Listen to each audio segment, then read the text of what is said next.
So this isn't really about getting stronger. It's actually about not getting weaker. So last post I talked about how strength training is having its moment for women right now.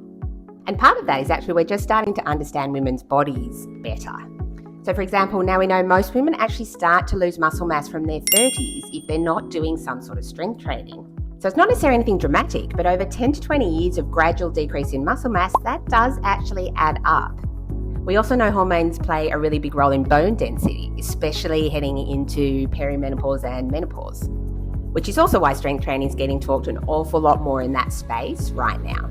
It's really interesting. Actually, earlier in my career, this was never on women's radar at all.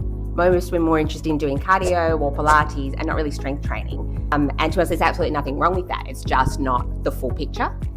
Now we're seeing a much bigger shift towards women actually wanting to feel strong, and it's less about just following a trend, and it's more about actually feeling better in their own bodies.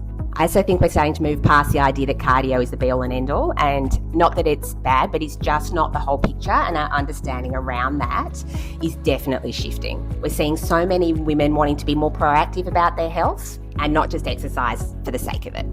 From a physio perspective, we tend to think about strength a little bit differently from, say, the fitness industry. So it's not necessarily about performance, it's actually about how your body holds up over time. Because when strength drops off, that's often when we see an increase in injuries, slower recovery, and bodies just not tolerating as much. So a lot of the conversation now isn't necessarily about gaining huge amounts of strength. It's actually more about not losing strength as we quietly move through the stages of life as a woman, which is a very different goal. If you're interested, next video we're actually going to talk about what strength training should actually look like from an everyday real life perspective, because that's the bit that actually usually gets overcomplicated.